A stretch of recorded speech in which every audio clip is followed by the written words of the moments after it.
로마서 6장입니다. 로마서 6장 10절로 14절까지의 말씀을 함께 보겠습니다. 로마서 6장 10절로 14절까지의 말씀입니다. 우리 한 목소리로 같이 읽도록 하겠습니다. 10절로 14절까지 한 목소리 읽겠습니다. 그가 죽으심은 죄에 대하여 단번에 죽으심이요 그가 살아계심은 하나님께 대하여 살아계심이니 이와 같이 너희도 너희 자신을 죄에 대하여는 죽은 자요 그리스도 예수 안에서 하나님께 대하여는 살아있는 자로 여길지어다. 그러므로 너희는 죄가 너희 죽을 몸을 지배하지 못하게 하여 몸의 사역에 순종하지 말고 또한 너희 지체를 불의의 무기로 죄에게 내어주지 말고 오직 너희 자신을 죽은 자 가운데서 다시 살아난 자 같이 하나님께 드리며 너희 지체를 의의 무기로 하나님께 드리라.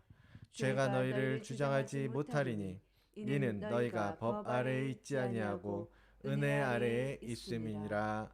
아멘. 잠시 기도하겠습니다. 하나님 감사합니다. 오늘도 우리에게 말씀을 들려주시고 주님의 마음과 주님의 생각과 주님의 은혜를 아버지 하나님을 사모하며 이 자리에 모이게 하시니 감사합니다.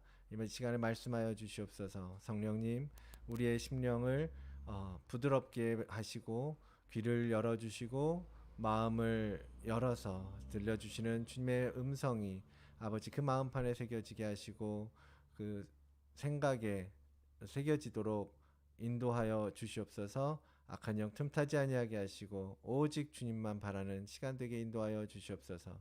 예수님 이름으로 기도드립니다. 아멘. 각 개인의 신체를 이제 그 3일 동안 봤습니다. 4일 동안 봤죠. 오늘 몸을 다루는 것으로 이제 끝내고 내일은 공동체에 관해서 얘기를 할 건데요. 사실 몸에 관한 게 제일 중요하지 않나 생각을 하게 됩니다. 몸은 모든 기관을 다 통합하고 있는 것이고 또 실제적으로 신체 기관을 움직이는 실행기관이죠. 그리고 그 안에 우리의 눈, 코, 입, 손, 발, 다리 이런 기관들이 각자의 기능을 따라서 함께 일하도록 되어 있습니다. 건강한 몸이라고 하면 모든 기관이 건강할 때 우리는 건강하다고 말할 수 있습니다.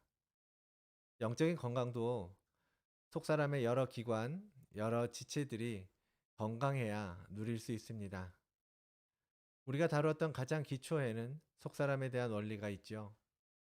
하나하나의 기관을 다뤘는데 우리 마음 안에는 보좌가 있습니다.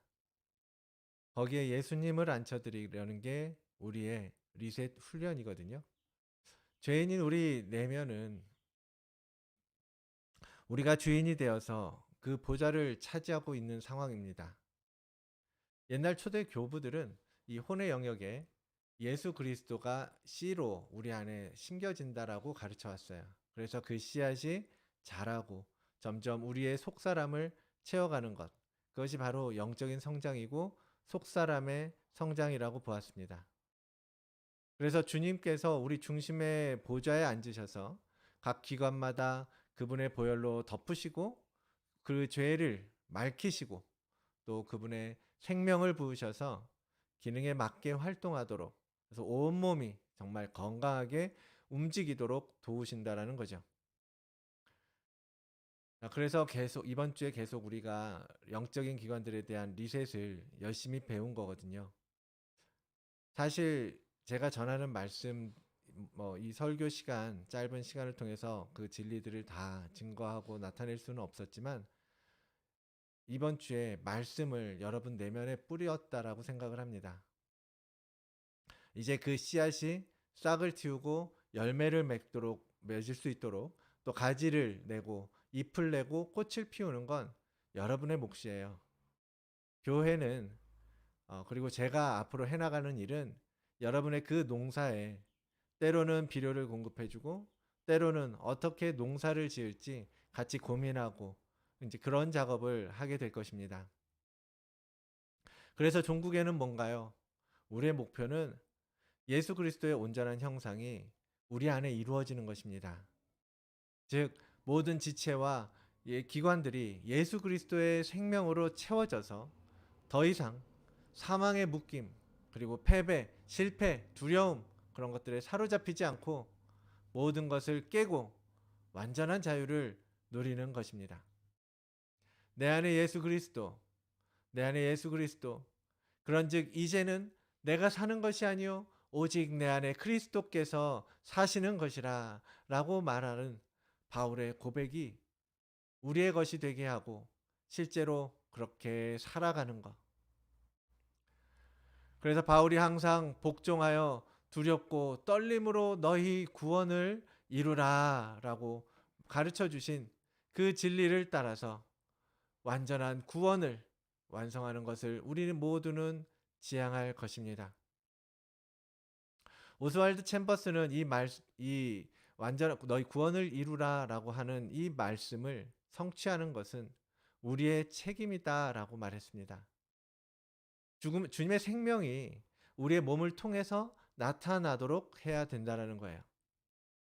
상징이나 신비가 아니라 그냥 추상적인 것이 아니라 실제적으로 뚜렷하게 우리 몸을 통해서 우리의 삶을 통해서 나타나야 한다라는 거죠. 그래서 바울도 내 몸을 쳐서 복종하게 한다라고 말했던 것입니다. 우리는 주님의 다스림 아래 우리 스스로 들어가야 합니다. 내 몸을 굽히고 내 몸을 쳐서 주님께 복종해야 합니다. 그것이 우리의 몸을 위한 리셋입니다.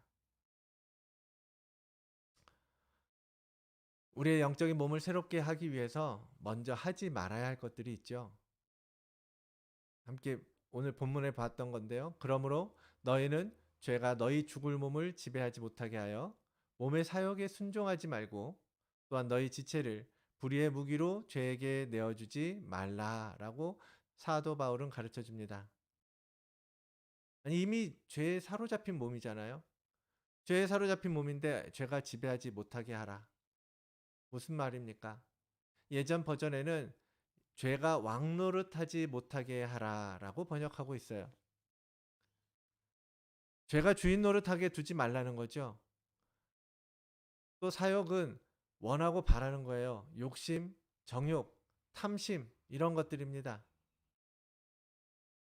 여러분 이미 우리는 이런 사욕에 대해서 수없이 듣고 수없이 배워왔습니다. 그러나 아직도 우리 안에는 버리지 못하는 욕심들이 너무 많이 남아있죠. 그것을 쫓아가지 말라는 거예요. 멈추라는 거예요. 할 수 있는 만큼 우리의 사욕을 자꾸 끊어내라고 말씀하시는 것입니다. 불의의 무기로 내어준다라는 말은 그냥 우리의 지체를 단순히 불의의 도구로 내어주는 것 정도가 아니라 우리 몸을, 우리의 기관을 적극적인 수단으로 불의에 참여하게 하는 거예요. 사용되도록 내어준다는 의미입니다. 이런 모든 행위에서 떠나야 합니다. 이런 모든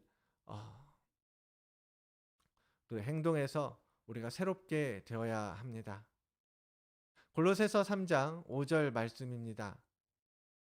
그러므로 땅에 있는 지체를 죽이라. 곧 음란과 부정과 사욕과 악한 정욕과 탐심이니 탐심은 우상 숭배니라. 여기서 말하는 것들은 하나님보다 다 세상을 더 사랑하게 만드는 것들이에요. 그래서 그것은 곧 우상 숭배와 연결됩니다. 하나님보다 더 사랑하는 그 모든 것이 성경에서 말하는 우상이라는 것을 여러분 기억하셔야 합니다. 결코 그냥 넘어갈 수 없는 범죄예요. 하나님께서 결코 원치 않으시고 미워하시는 그런 죄라는 거예요. 이것들로 말미암아 하나님의 진노가 임하느니라라고 덧붙이고 있지 않습니까? 하나님의 진노 두려운 일 아닙니까? 하나님께서 진노하시는 것에 대해서 그냥 별로 피부에 와닿지 않으니까 별것 아닌 것처럼 생각하시는 분들이 참 많아요. 하나님을 두려워할 줄 모르는 거죠. 그러니까 이런 땅의 일들을 아무렇지 않게 세상 사람들처럼 똑같이 그렇게 행하는 건데, 여러분 하나님을 깊이 아는 지식, 그분의 성품을 경험하는 은혜를 통해서 돌아서야 합니다. 하나님을 두려워하는 마음, 경외하는 마음, 그러한 마음으로 주 앞에 서야 할 것입니다. 그의 진노를 살 수 있는 모든 행위와 죄악에서 이제는 돌이켜야 합니다. 그러므로 오직 너희 자신을 죽은 자 가운데서 다시 살아난 자 같이 하나님께 드리며 너희 지체를 의의 무기로 하나님께 드리라 라고 말씀하십니다. 우리는 우리의 몸을 불의의 무기로 내어주는 것이 아니라 의의 무기로 하나님께 드려야 합니다. 예수 그리스도의 부활을 믿는 그 부활 신앙을 가진 자, 그리고 죽은 자 가운데서 다시 살아난 자 같이 하나님께 드리라고 주님은 말씀하십니다. 요셉은 이걸 정말 잘 해낸 인물입니다. 보디발의 아내가 유혹할 때 그는 단호하게 그 유혹을 떨쳐내고 자신이 위험하게 되는 것을 알고 있음에도 불구하고 그 자리를 떠나버리고 맙니다. 이 집에는 나보다 큰 이가 없으며 주인이 아무것도 내게 금하지 아니하였어도 금한 것은 당신뿐이니 당신은 그의 아내임이라. 그런즉 내가 어찌 이 큰 악을 행하여 하나님께, 내 주인이 아니라 하나님께 죄를 지으리까? 라고 고백합니다. 요셉의 판단 기준은 무엇입니까? 하나님이죠. 사람이 아니라, 그의 몸을 괴롭게 하는 사람이 아니라 오직 우리의 생명을 다 가지고 계시는 하나님만이 그의 행동의 기준이었습니다.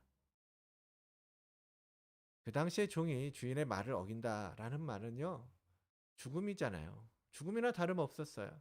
그런데 그것을 알고도 그는 자신의 몸을 불의의 무기로 빼앗기지 아니하고 하나님께 드린 것입니다. 사랑하는 여러분, 우리에게도 결단이 필요합니다. 우리의 몸을 하나님께 드리기 위해서 요셉과 같이 불의 앞에서 단호하게 돌아서야 되고 오직 하나님만을 기준으로 삼아야 합니다. 말씀이 행하게 하는 것만을 여러분 하시기를 원합니다. 그렇게 몸의 사욕을 버리고 하나님께 드릴 수 있도록 도우시는 분은 성령님이십니다. 갈라디아서 5장에 잘 알고 있는 말씀, 내가 이르노니 너희는 성령을 따라 행하라. 그리하면 육체의 욕심을 이루지 아니하리라. 성령을 따라 행하라. 바울은 갈라디아 교회에 편지를 보내면서 이 문제에 대해서 강도 높게 가르쳤어요. 육체의 소욕은 성령과 서로 대적한다. 성령님은 육신, 우리의 플래시라고 그랬죠. 육신의 욕망을 하지 못하게 하시는 분이에요. 왜냐? 그것을 따라가면 하나님의 진노 앞에 설 수밖에 없기 때문입니다. 성령님은 우리를 돕기 위해 오신 것이지 우리를 못하게 하고 방해하고 우리를 옥죄하려고 오신 것이 아니에요. 우리를 살리려고 오신 것입니다. 그분을 의지하여서 우리는 이 내적인 영적 전쟁을 마주해야 합니다. 그분이 아니면 우리는 이길 수가 없어요. 성령의 열매는 우리의 육체의 소욕을 포기하고 성령님의 손을 잡아드릴 때 하나씩 하나씩 맺혀질 수 있습니다. 그리스도 예수의 사람들은 육체와 함께 그 정욕과 탐심을 십자가에 못 박은 사람들입니다. 아멘. 그러므로 뒤를 돌아보지 맙시다. 우리의 정욕은 십자가에 못 박읍시다. 우리가 하고 싶었던 것, 우리가 고집하고 있는 것, 우리가 생각하고 계획했던 것들 먼저 주님 앞에 내어놓고 성령님께서 아니야, 그거 아니야 라는 마음을 주실 때는 순종하는 마음으로 버리십시오. 포기하십시오. 왜? 우리 주님을 사랑하니까. 주님께서 우리에게 그렇게 해주셨으니까 우리도 그 주님을 사랑하는 마음으로 이제는 주님께서 가로막으실 때 감사함으로 순종하면서 따라가야 할 것입니다. 그럼 점점 주님으로 채워지는 속사람이 될 수 있습니다. 여러분 믿음으로 이 말씀을 취하십시오. 하나님께서는 우리의 몸을 그분의 영이 머무는 성전으로 삼으셨습니다. 너희는 너희가 하나님의 성전인 것과 하나님의 성령이 너희 안에 계시는 것을 알지 못하느냐? 바울이 지적하고 훈계하는 것을 여러분 기억하십시오. 이 말을 전할 때 고린도 교회의 교인들은 육체의 소욕을 따라서 시기와 분쟁 가운데 싸우고 있었습니다. 파벌 싸움이 한창인 거예요. 바울파, 아볼로파, 그리스도파, 그런 고린도 교회의 상황을 보고 사도 바울은 아니 너희들 아직도 육신에 속한 자냐? 너희 가운데 시기와 분쟁이 있으니 어찌 육신에 속하여 사람을 따라 행하는 것이 아니겠느냐? 교인들을 다그치고 있는 거예요. 언제까지 육신에 매여 살래? 언제까지 어린아이로 살 것이냐? 여러분 우리에게도 그렇게 묻고 계십니다. 그러면서 우리의 몸은 거룩한 성령이 거하시는 성전이 아니냐? 하나님의 성전이 아니냐라고 우리에게 말씀하고 계시는 거예요. 그러니 하나님의 성전이 거룩하듯이 너희 몸도 그러해야 한다라고 하는 것입니다. 육체의 소욕과의 싸움을 위해서 성령님이 필요하다라는 것을 인식한다면 여러분 이제 그분이 거하실 우리 몸이 성전임을 기억하고 더욱 정결하게 가꾸어야 할 것입니다. 우리 예배당도 매주 예배 전에 청소해 주시고 깨끗해지게 섬기시는 분들이 계시죠. 그런 것처럼 우리가 우리의 마음, 우리의 영혼도 매일 말씀으로 씻어내고 예배로 주님의 임재를 구하고 기도로 대적하고 그러면서 하나님이 거하실 성전으로 아름답게 만들어 가야 할 것입니다. 이제 예수 그리스도를 옷 입고 예전 것은 버리셔야 합니다. 벗어버려야 합니다. 우리는 주님께서 피 흘려 사신 은혜로 죄사함을 받은 자들입니다. 이제 옛 옷은 벗으셔야죠. 골로새서 3장에 이렇게 기록하고 있습니다. 너희도 전에 그 가운데 살 때에는 그 옛사람의 몸으로 살 때에는 그 가운데에서 행한 거예요. 세상 가운데에서 살았습니다. 이제는 너희가 이 모든 것을 벗어버리라. 곧 분함과 노여움, 엊그제 다루었던 감정의 문제잖아요. 그리고 악의, 비방, 너희 입에 부끄러운 말, 너희가 서로 거짓말을 하지 말라. 이것은 입술의 열매입니다.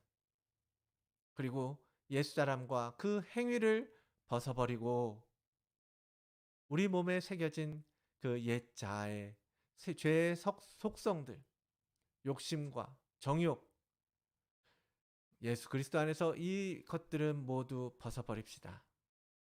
예수 그리스도와 함께 십자가에 내어놓아야 합니다. 그리고 새 사람을 입었으니 이는 자기를 창조하신 이의 형상을 따라 지식에까지 새롭게 하심을 입은 자니라. 이렇게 교훈을 마무리하고 있는 거예요. 하나님의 형상을 입은 우리는 예수 그리스도로 말미암아 새 사람의 옷을 입게 되었습니다. 옛날과 똑같은 생각, 똑같은 마음, 똑같은 말 이제 하루하루 달라져야죠. 하루하루 오직 사랑 안에서 자라가셔야 합니다. 사도 바울이 에베소서에서 말하죠. 오직 사랑 안에서 참된 것을 하여 범사에 그에게까지 자랄지라. 그는 머리니 곧 그리스도라. 그에게서 온몸이 각 마디를 통하여 도움을 받음으로 연결되고 결합되어 각 지체의 분량대로 역사하여 그 몸을 자라게 하고 사랑 안에서 스스로 세우느니라. 아멘. 우리의 목표는 자라가는 거예요. 바울도 우리 몸의 지체들, 속사람의 기관들이 온전케 되어서 서로 잘 연결되고 함께 한 몸을 이루어 자라도록 말씀하십니다. 그 머리는 누구십니까? 바로 우리 주님, 우리 주 예수 그리스도, 그분이 우리의 머리가 되어 주십니다. 우리 마음밭에 뿌려진 예수의 씨가 잘 자라도록 우리는 그 자리를 내어드리는 거예요. 여러분 농사할 때 비료 뿌리고 잡초 뽑고 매일 물 주고 사랑 주고 관심 주고 그러면 농작물이 자라는 걸 느끼고 보잖아요. 아, 오늘 이만큼 자랐네. 꽃이 피고 열매를 맺고 그게 너무 재밌거든요. 그런 것처럼 우리 속사람 가운데 성육신으로 오신 주님, 그 주님을 위해서 우리는 매일 말씀으로 비료를 주고 은혜의 충만한 단비를 부어주고 잡초와 같이 우리 안에 자라고 자리 잡은 악하고 더러운 것들, 그런 것들을 제거해 나가면서 주님께서 말씀하신 대로 주님을 사랑하고 또 내 이웃을 내 몸과 같이 사랑하면 그게 바로 농사 잘 짓는 거죠. 주님이 우리 마음속 보좌에 자리 잡아 가시고 또 우리의 각 지체들을 하나씩 하나씩 다스리시면서 마침내 그분의 형상이 온전히 회복되어져 가는 걸 보면 얼마나 기쁘시겠습니까? 하나님도 기뻐하시고 주님은 충만하시고 성령님의 음성은 더욱 가까운 곳에서 분명하게 들리고 여러분 그런 신앙생활을 꿈꾸며 올해 우리에게 필요한 리셋이 진행되어지기를 원합니다. 그렇게 준비되면 우리는 모세 때부터 씌워져 있던 수건을 벗고 하나님의 영광을 볼 수 있을 것입니다. 우리 이 말씀 함께 읽겠습니다. 고린도후서 3장 말씀인데요. 함께 읽겠습니다. 오늘까지 모세의 글을 읽을 때 수건이 그 마음을 덮었도다. 그러나 언제든지 주께로 돌아가면 그 수건이 벗겨지리라. 주는 영이시니 주의 영이 계신 곳에는 자유가 있느니라. 우리가 다 수건을 벗은 얼굴로 거울을 보는 것 같이 주의 영광을 보매 그와 같은 형상으로 변화하여 영광에서 영광에 이르니 곧 주의 영으로 말미암음이니라. 할렐루야. 아멘. 여러분 이런 놀라운 일을 보게 될 줄 믿습니다. 그분의 영광을 보고 그분의 영광에 이를 날을 저는 소망하고 기대합니다. 아멘. 이 시간에 마음을 모아서 함께 찬양하기 원합니다. 이제 주의 영광을 볼 날을 소망하십시오.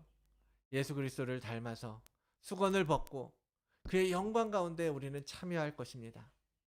온 교회가 온 열방이 주의 나라, 주의 영광을 보게 될 것입니다. 이 시간에 우리 함께 찬양하겠습니다.